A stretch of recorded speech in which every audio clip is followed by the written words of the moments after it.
Hello mga katropa, kamusta na kayo? Salamat sa panonood ng bago natin vlog. So yung vlog natin mga katropa, ituturo ko sa inyo ngayon ay paano kayo makakapag-move ng data ng automatic mga katropa. So kung paano yun, panoorin mo to, tapusin mo tong video na to para malaman mo. Intro na tayo, tawlan na tayo agad sa tutorial natin.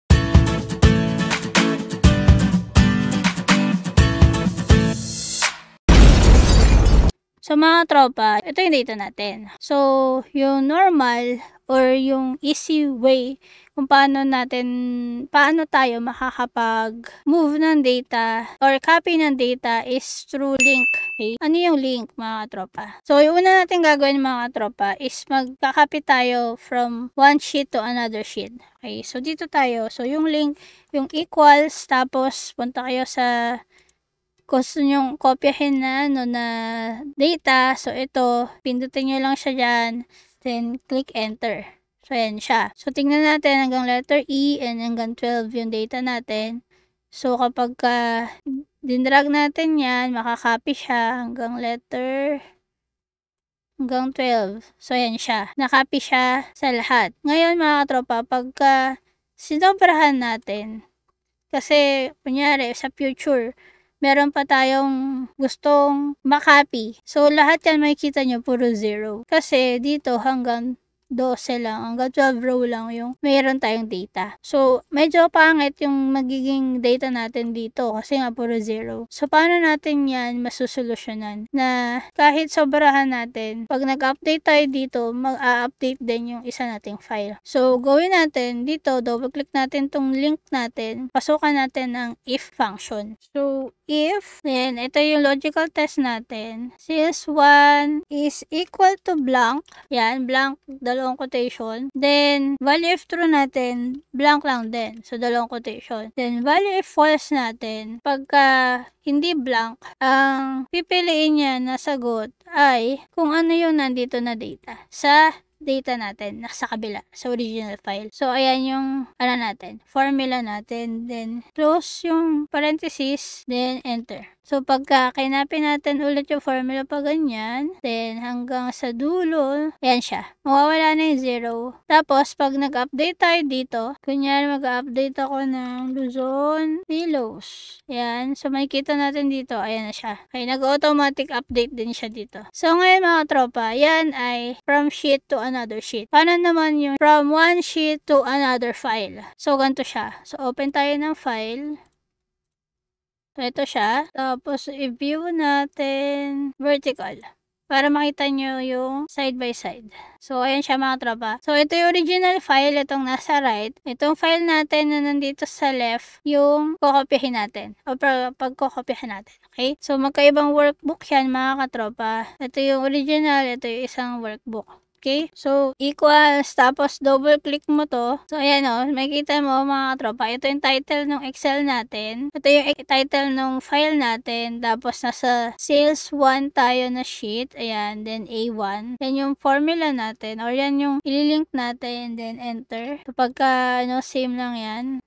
So, mga katropa, nakita nyo, kinapi ko dito, pero nag-copy lang siya kung ano yung nandito, kinapi niya lang din. So, bakit? Kasi mga tropa, kung titignan natin yung formula natin, dito, kung makita mo yan dito mga tropa, ito, yan, naka-dollar sign siya. Ibig sabihin, nakalock yung formula natin ng A1 lang siya. Column A, row 1. So, kahit i-copy-paste mo yan sa iba, dyan pa rin siya magli-link. Okay, kasi naka-dollar sign siya, nakalock siya, absolute reference siya dyan. So, ang gagawin natin mga tropa is, i-delete natin yung dollar sign, then click natin yung enter. So, i-copy uli natin yung formula. Ayan siya. Kinopy down mo.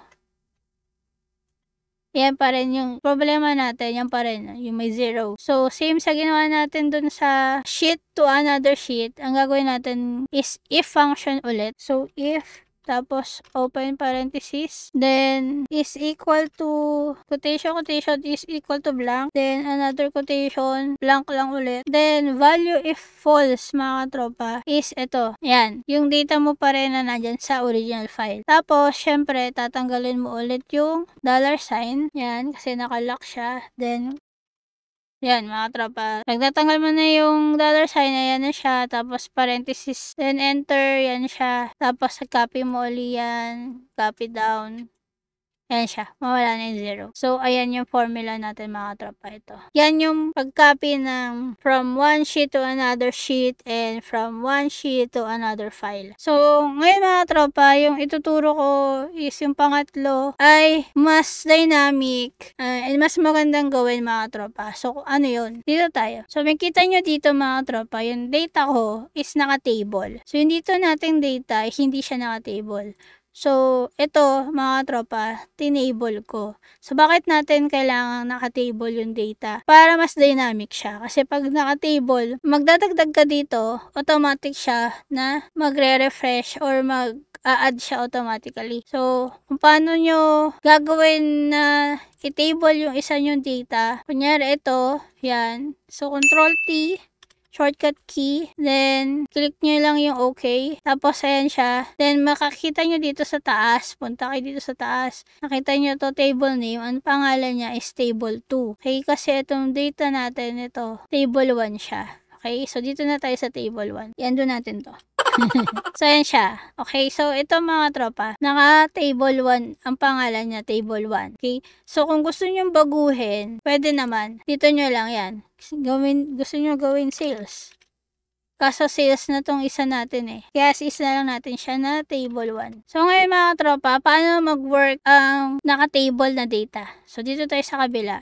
So yung table na data mga tropa, mag-work lang to from sheet to another sheet. So equals, kung ita-type lang natin dito yan, no, table. Yan, nag-automatic siya mga tropa. Table 1. Yan yung pangalan ng table natin, diba? Pag in-enter mo yan, ayan na siya. Kung mapapansin nyo, hindi na kasama mga tropa yung title heads. Okay? So, kung gusto nyo isama mga tropa, yan. So, table 1, then yung bracket, tapos mga tropa ito, piliin nyo. So, ito yung mga column titles natin, diba? Tapos, ayan to, yung mga headers. Then, click nyo yung all. Yan. Then, close nyo lang siya, then enter. Ayan siya mga tropa. Nakita nyo na yung mga column titles natin. Ganyan, gamitin yung table. So, ngayon mga tropa, sabi ko kanina, diba? Pag nagdagdag kayo dito, yan, magdadagdag tayo dito ng, ayan.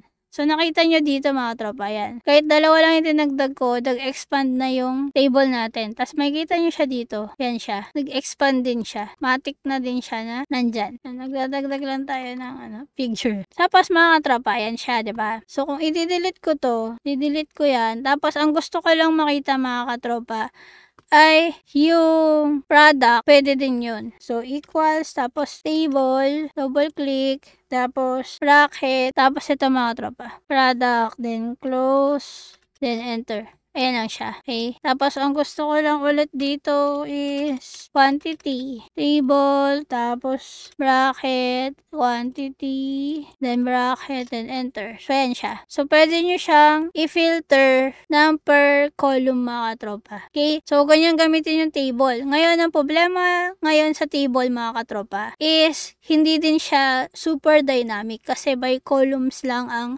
pwede mong kunin na sagot. Hindi mo siya pwedeng kunin na by rows and by columns. So, yung pang-apat kong ituturo is, yun yung mas more dynamic mga tropa. Yun yung final na pinakamagandang gawin sa paano kayo makakapag-move ng data automatically. So, gawin natin siya mga katropa. Dito ulit sa kabilang, dito ulit sa ibang file mga katropa, no? So, ito yung original file natin. Then, dito yung isa nating file ulit. So, magkaibang file name siya. So, ito pa ding naka-table yung gagamitin natin mga katropa na data. So, dito, so, equals mga katropa. Tapos, i-highlight natin yung buong data natin. So, from top to bottom. So, ayan siya. So, makikita nyo yung formula natin. Naging all siya. Ito yung file name natin. Tapos, ito yung table. Tapos, all. Kasi all data. Then, enter natin. So, ayan siya mga tropa. So, magdadagdag pa lang muna ako dito. Yan, magdadagdag muna ako dito na, kunyari, product. Yan. Tapos, magbawas tayo dito. Yan. Tapos, dito, sabihin natin, caps ang hahanapin natin. Okay? So, ngayon mga tropa, dito sa formula natin, pasokan natin siya ng filter function. So, si filter, then yung array natin is ito, yung all. Then, include natin mga katropa. Dahil hinanap natin ay si caps, so si products. So, ito, tapos ito mga katropa, itong product natin, kailangan nyo siyang iselect. Tapos, equals to dito sa product. Then, close natin formula. Then, enter. So, yan siya mga tropa. Okay? Napi-filter na siya by row and by column na kung ano yung itong mga columns na to. Okay? So, kung papalitan natin to, gawin nating mugs. Ayan siya. Papalitan natin siya. So, pwede nyong gawin o pwede nyong i-filter yung specific lang na kung anong kailangan mo. Okay? So, mga tropa, no, kung gusto nyo pang matutunan yung paano naman kayo magde-detect ng difference ng mga data nyo, mga tropa, panoorin nyo tong video na to. Yan yung tutorial natin na paano kayo madali na makakapag-find ng difference ng data nyo. Okay? So, see you sa tutorial ko na yan. See you sa vlog ko na yan, mga tropa. Okay? So, sana may natutunan ka at kung meron ka na natutunan, huwag mo kalimutang hit yung like button. Share mo tong video na to para hindi lang ikaw matuto today. And lastly, don't forget to hit the subscribe button and notification bell all para updated ka sa mga latest vlogs ko. Para ma-notify ka sa mga bagong uploads. Okay? So, see you in my next vlog. Always stay positive. Always enjoy life because life is short. Bye!